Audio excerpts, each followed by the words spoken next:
ডাক্তারি পড়ুয়া সেজে হাসপাতালে সারপ্রাইজ ভিজিট। একেবারে মাঝরাতে কল্যাণীর জেএনএম হাসপাতালে স্বাস্থ্য প্রতিমন্ত্রী। স্বাস্থ্যের অস্বাস্থ্যে ক্ষুব্ধ প্রতিমন্ত্রী সুমনা সরকার।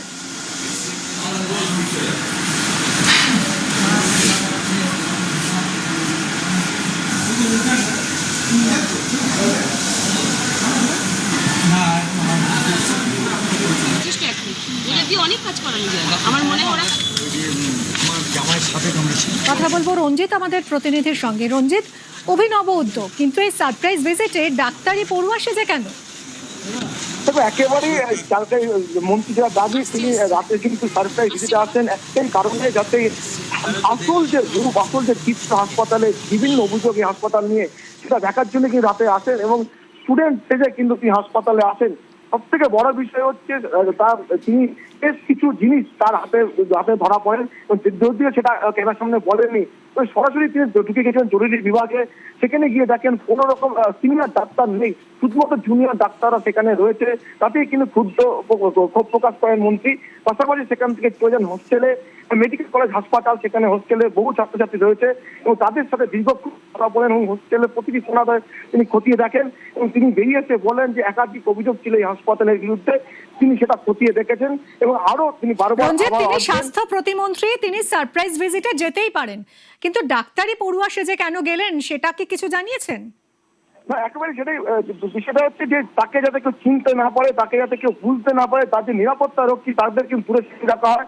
শুধুমাত্র মহিলা নিরাপত্তা রক্ষী নিয়ে তিনি হাসপাতালে আসেন এবং পড়ুয়া সেজে তিনি হাসপাতালে এসে সরাসরি ঢুকে যান জরুরি বিভাগে। সেখানে গিয়ে দেখেন যে সেখানে কোনো সিনিয়র চিকিৎসক নেই। এরপরে হাসপাতালের কর্তৃপক্ষ কয়েকদিন ছুটে আসেন, তারা কথা বলার চেষ্টা করে মন্ত্রীর সাথে।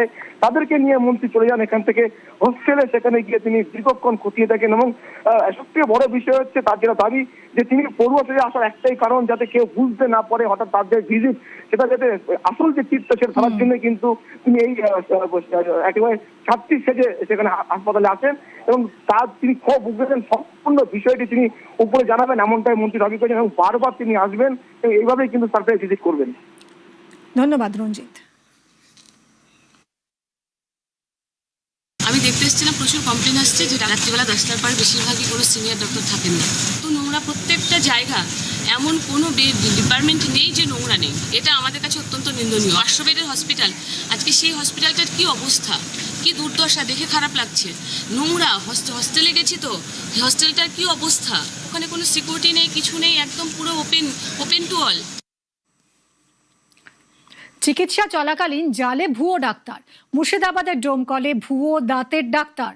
ডায়াগনস্টিক সেন্টারে একেবারে হাতে নাতে পাকড়াও ভুয়ো ডাক্তারকে, পাকড়াও স্বাস্থ্য অফিসারের। জেলা শাসককে সঙ্গে নিয়েই অভিযানে স্বাস্থ্য অফিসার।